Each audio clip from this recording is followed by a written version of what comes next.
Back in the 2000s, there was a flood of World War II first-person shooters which oversaturated the market. Now, World War II is undeniably a great setting for a game, being so full of sound and fury, with a great list of the largest and most recognized battles of all time. However, the sheer quantity of mid-2000s World War II games led to the genre becoming somewhat stagnant. It burned out early. World War II games were end-to-end on the shelves. A lot of these games were really good, but even the good ones quickly became extremely formulaic, to the point that you could play a couple of these games and pretty much get the full experience of what the entire genre had to offer, which was a problem because this was a great portion of contemporary games. And yet one perplexing cliche distinguishes itself due to its prevalence, its specificity, and its lack of either imagination or realism.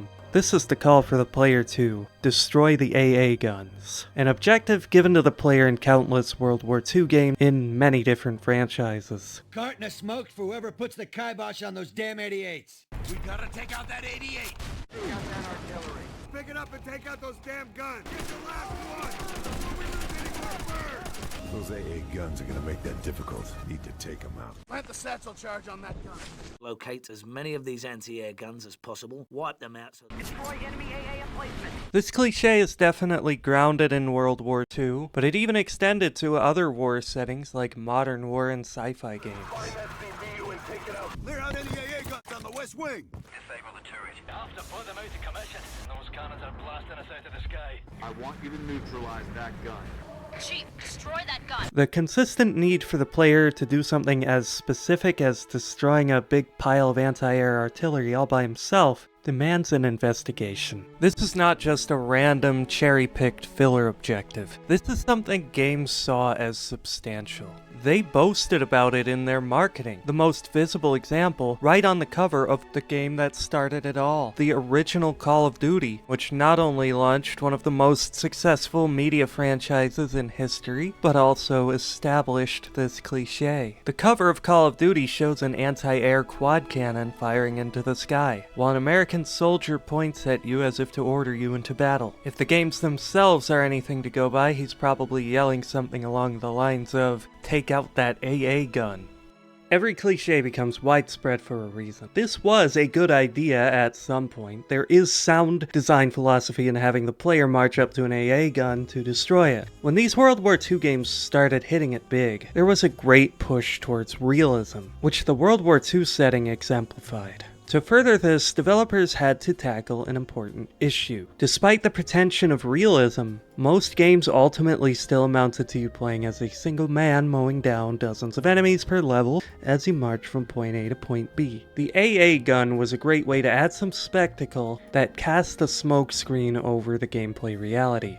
The destruction of AA sites serves to give the impression of the player following a strategic initiative that goes far beyond the scope of a single man. The purpose here is to reinforce your place as part of a team. One man fighting in a larger war as part of a coordinated offensive, one that is so great that even the sky is part of the battlefield. This contrasted to earlier games that just had you fighting in hallways over and over. So the effect is, in these World War II games, you're really restricted in where you can go and what you can do, but you're placed on a battlefield that looks wide open, surrounded by a bunch of friendly NPCs that march alongside you, and you're given these grander objectives to contextualize why you're trying to reach the end of the level, with clearer importance than killing bad guys who happen to be in your way. The need to destroy AA guns is emblematic of changing priorities in these games. So why does this trope manifest with AA guns specifically? Why not long-range artillery or anti-tank batteries or something of that nature? Well, there are some likely reasons. Other options have potential issues with the presentation. First, if it's something like the guns of Navarone, presenting such a dire but distant threat that the player can't immediately perceive, that doesn't really make you feel as viscerally involved in the narrative as something that you see right in front of you. There's a certain cinematic flair that AA guns lend themselves to as well. Games often introduce the stakes of your target AA guns with a show of of force. The AA guns will come alive as you approach, shooting down a friendly aircraft, serving as a clear representation of the threat and a motivation to see the mission through, and also being a visual which contrasts easily against the sky. Rather than being a simple destruction of a random static object, you can see that you have to stop the enemy from killing any more of your airmen. A dire and urgent threat to answer with dramatic weight that is easily seen in a brief, flashy scene that occurs amidst gameplay, with tracers firing wildly into the sky, striking a friendly plane that goes down in flames. Aiding the cinematic potential is that ordinarily any scripted set piece in a game runs the risk of going overlooked by the player. If you're scrambling for cover or placing a careful shot, you won't see the big picture, but an AA gun's show of force can fill the entire sky, without the player feeling personally threatened by such a weapon, letting you keep your guard down to observe the spectacle. Another issue AA guns neatly avoid is that there's no expectation that these AA guns fire upon the player, easing the gameplay demands. If the target were to be an anti-tank emplacement or something more close range affecting the ground, you'd expect to be under threat from it as well. A dramatic show of force would not only be harder to pull off to begin with, but it would likely raise questions as to why the player isn't also being fired upon as they approach. It would make the scenario much harder to design from a gameplay standpoint, and people are a lot less likely to overlook the entire sky being alight. The player's perceived separation from the danger is an important element in both of these. There's definitely a pretense that since it's an AA gun, it's no direct threat to you being boots on the ground. Of course, that's not really appreciative of the reality that an AA gun back then was simply heavy artillery that happened to be pointed upwards, and these weapons could and were used to great effect against infantry and even thin-skinned ground vehicles. However, as far as games are concerned, there's an intuitive internal logic that since it's an AA gun, it's not a threat to you, and that's a convincing enough excuse as to why these weapons are not part of the sandbox. And it's important that these weapons not actually be part of the sandbox because you're supposed to be absorbed in the cinematic grandiosity instead of running for cover at the sight of them. It's important that the targets are somewhat distanced from gameplay, hence not firing upon the player, because part of the motivation for this sort of sequence is to design a scenario that doesn't feel like the player is the center of the universe. To that end, AA guns represent a broader strategic threat, impeding a very different asset to the war effort, which needs your help.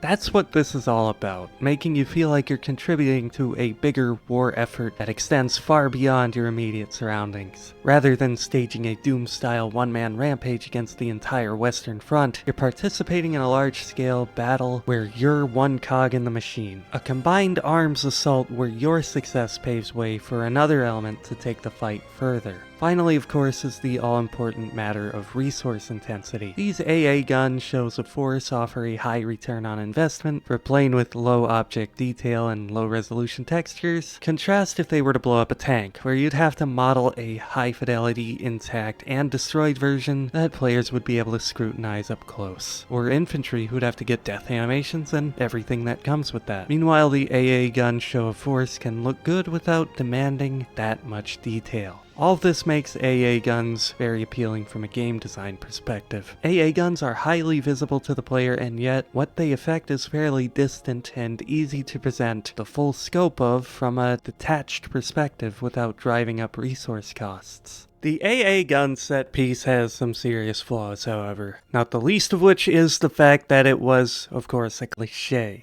Some cliches in games are inevitable. You can find all sorts of canned phrases popping up in all sorts of games, but usually it's more like things you would realistically expect people to say. Destroy the AA guns is a strange and extremely specific task to hear reiterated time and time again, especially in the context of games where you play as an infantryman. Not helping the matter is the fact that this effort to contextualize the player's actions, and in so doing build into a sense of authenticity, is actually extremely unrealistic. The notion of an infantry company being tasked with destroying AA guns as a primary objective, so as to protect an air force, does not make a lot of sense. Maybe if you were doing some kind of Commando raid, but if you're an infantry company that is taking and holding territory, why would you be told that your job is to blow up a bunch of AA guns on the other side of a massive enemy force? First of all, infantry is slow. They cannot move quickly and they can easily be bogged down and suppressed. If the anti-air is presenting an immediate threat to aviation, you need a faster response than marching up a bunch of men with rifles. You might have artillery in the area, whether it's battleships or self-propelled guns or howitzers. In fact, if there are infantry fighting on the front lines, they'd almost certainly just be a little further afield from artillery, especially if we're talking about America on the Western Front, which is the most common setting in these games, after all. America enjoyed tremendously effective artillery support in the Second World War, which would easily be able to destroy a known stationary AA position without forcing a bunch of people to just throw their bodies at the machine guns. Whereas what you see in these games pretty much amounts to human wave tactics. Now, suppose the AA is just one target, incidental to a larger operation of taking enemy territory. Well, in that case, destroying it makes even less sense, because if you're in a position where an infantry offensive is able to destroy AA guns, you have to wonder, what's the point in destroying them? You've got the territory around the gun, you've killed the crews manning the guns. The gun is neutralized. It's inert. It's no longer an asset to the enemy. AA guns don't kill planes. People kill planes. Such weapons can, in fact, be turned against their owners. Artillery was a valuable commodity that was often captured and used against the enemy by all sides in World War II, anti-air artillery being no exception. Of course, it's not like America had any great need for it, but still, if nothing else, those weapons can be used to evaluate the enemy capability. Point being, dropping a bunch of dynamite all over these guns would just be a waste of explosives and weaponry, unless you expected to lose the territory to an enemy counteroffensive. I'd honestly argue that the Germans would be more likely to be blowing up these guns once they see their position is about to be overrun by the advancing US forces. You wouldn't blow up a gun unless you expected to lose the ground around it. This is not to say infantry would never ever blow up enemy AA guns, but it's kind of a weirdly specific scenario to have it be as prevalent as it is. When developers made this kind of scenario, they were trying to represent this idea of a bigger theater-level objective, but in fact they make the world feel smaller because they portray background elements that in previous generations of games would have been just left to your imagination. And the full scope of what they're trying to portray often ends up being pretty underwhelming. Many of these displays are pretty quaint when viewed today. Most of the time, you're not taking out some big giant flak battery either, but pretty low-end defenses. Not the kinds of things that would likely constitute a primary objective. Not when you're part of a huge war front and there's a tiny little towed AA battery that happens to be on your way to Berlin. Ultimately, I don't think games were really ready at this time to portray a convincing combined arms full-scale war to a satisfactory degree. And this was sort of a stopgap that a lot of them settled on. Even now, that's something that's pretty hard to pull off. They had far more limited resources in the 2000s. Contemporary games were very dependent on smoke and mirrors. You're obviously not really partaking in a large-scale battle in these games. You have two sets of highly scripted NPCs on both sides, retreating or advancing based on the player's position in the level, occasionally killing each other to give the impression of a war that isn't just a one-man rampage. Which it is, just with a bit of window dressing. Most of the time these are good enough for what they are, but when they start trying to drag the air war into your rifle sights, the illusion gives itself away a lot more. Battlefield 1 has what's probably the most faulty example of this I've ever seen, especially relative to when the game came out. I could see an anti-aircraft gun over the next ridge that was taking out our planes. I don't mean to berate these poor old games in general, but one of them had to have done it the worst. And Battlefield 1, released in 2016, is much newer than most of the games in question, despite its poor performance. There's an encounter where you have to storm an AA gun position, and an infinite number of friendly planes just lumber in one by one, moving slowly in a straight line past the AA guns that continuously shoot them down until you approach, forming a continuous show of force. To be fair, I've seen multiplayer pilots who are about as smart as this. But this is a spectacularly low-effort set piece, especially given how close it is to the player. As for the historicity, there were not massive bomber fleets in World War I like this. There was no ground-air offensive coordination either. But the most embarrassing part is that the open cockpit design of the planes makes it painfully clear that there is no crew in them. As far as presentation goes, this set piece does the game no favors whatsoever. It just makes the game look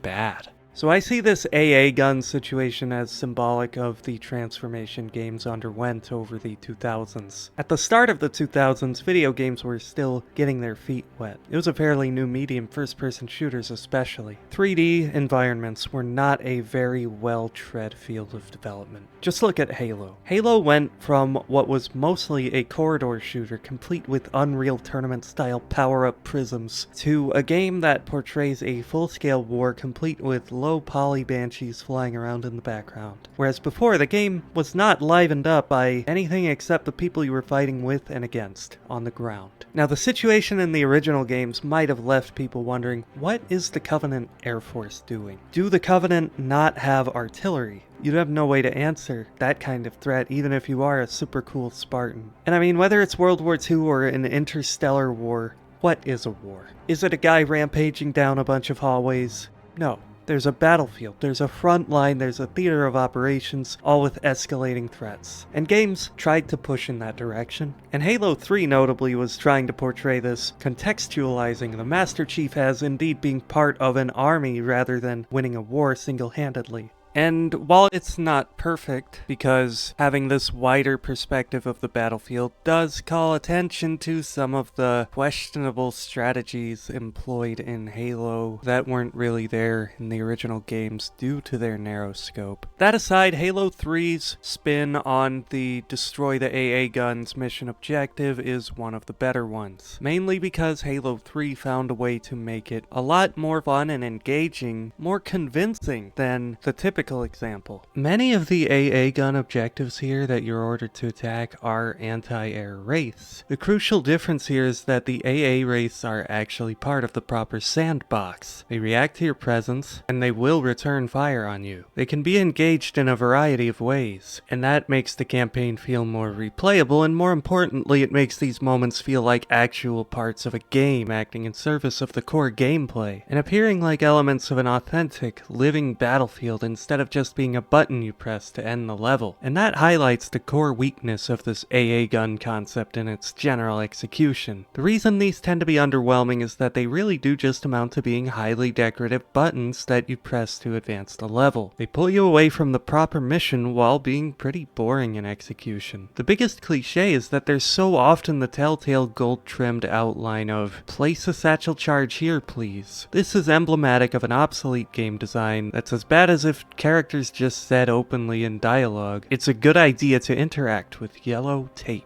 Surely players can follow their minimap to the target, see a quad cannon, and figure out what their satchel charges are for. The literal highlighting of where the games want you to place the satchels is my least favorite component. It is the game so nakedly telegraphing this event as a press A to continue type of scripted set piece. It has all the same problems as a QuickTime event. You press a button to proceed rather than actually accomplishing this task through genuine gameplay. And that has a veneer of artificiality to it, especially when it's so arbitrarily specific that you can't even decide what spot of the gun to place your satchel charge on. No, the game insists you place it on the exact highlighted spot, right there. Nowhere else will do. And no, of course you can't shoot it with your bazooka or leave it to your allies, it might as well just be a cutscene at that point. Not only is it boring from a gameplay standpoint, it also makes these sequences feel inauthentic to the setting. Very video gamey, less alive. These sequences almost always work a lot better when they're grounded in actual gameplay, as was the case in Halo 3's example, where they're just another enemy instead of a prop. In Halo 3, you can even get in the things and use them against the enemy, which isn't what you're supposed to do, but it does show how deeply rooted this is in the actual gameplay and makes it feel more like part of the world. In Halo 3, you can just decide to kill all the enemy ground forces and leave it to your Marines to finish off the unguarded AA wraiths. That's a totally valid way to navigate this encounter, which is a level of gameplay expression not afforded to you in games where you have to walk up to the target yourself to plant a charge, and that's the only way the target can be destroyed. Halo 3 still lets you plant a charge on these AA wraiths if you wish, like every other game, but that's just one of many options presented to you. The greatest irony is that Halo predicates the player's impactful role in the story on the Master Chief being this legendary soldier future. And yet they actually do a fine job of contextualizing the player through normal gameplay as being a smaller part of a bigger war. This is in contrast to how many of these World War II games, which ostensibly cast you as an unremarkable man, nevertheless have you do everything. The entire Allied offensive is ground to a halt until you, yes it has to be you, plant those charges on all of the guns. Why is that the only way to destroy them? Why does it have to be the player character infantryman, even when there are tanks right alongside you? The highly constrained demands of these AA gun objectives harm the central premise of these games. The entire appeal of the glut of World War II games over the 2000s was the avoidance of the contemporary power fantasy, the one-man army, cyborg, and super hacker protagonists that had been so popular in the 90s. Instead, these games sought authenticity, to have the player see the perspective of one ordinary man among many. The games often bear a tone emphasizing uncertainty, fear, and vulnerability to further this theme. But this pretense is betrayed due to rigorous and highly specific demands that the player must follow to advance the story, with the protagonist being forced to rush ahead of his men and slaughter the defenders and plant the charge. And the battlefield absolutely never advances until he alone does.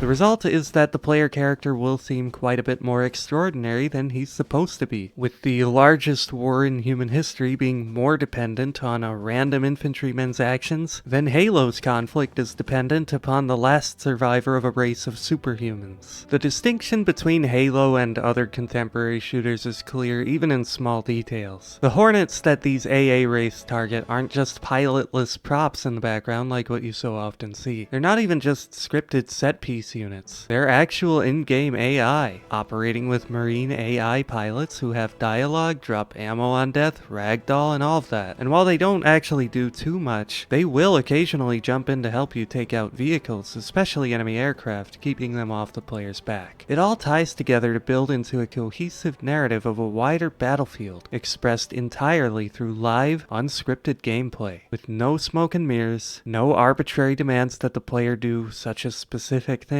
To this day, not many examples of this general AA gun concept feel so authentic in any aspects of their presentation. The planes the AA guns shoot down in that show of force are just background objects. These platforms never turn their weapons downwards on you because the AA guns themselves are just props, and they can only be dealt with by following the script exactly, even when other options clearly present themselves. Call of Duty World at War has an excellent example of the archetypical version of this scenario. The AA gun mission starts with you at a Corsair crash site, leading to a memorable scene. Later you see some AA guns down a B-17 in a classic show of force. Contrasting the lack of detail in, say, the Battlefield 1 example, the presentation here is good. There's attention to detail with characters reacting and dialogue and the sight of trees clipped by the falling bomber. All of this puts the air war into greater narrative focus, where most games just vaguely gesture at the idea that there are planes to help. When you do reach the guns, you don't arbitrarily destroy them. Rather, you kill the crews and actually can use them against an enemy counteroffensive. As the enemy begins to overwhelm your position, some Corsairs, now free of the AA threat that you neutralize, fly in and relieve your beleaguered unit with a well-timed napalm strike, saving you from being overrun. There's a good narrative progression to this one, with some foreshadowing and the player feeling rewarded for the undertaking. Now, realistically, stationary AA gun positions at a known location in a Japanese-held Pacific island this late into the war would probably have been reduced to base elements by naval bombardment. But still, I'm not so eager to quibble over realism with an otherwise so worthy example. Most instances of the AA gun objective do not live up to the standard of World at War, but this is a great execution of the idea in its purest form.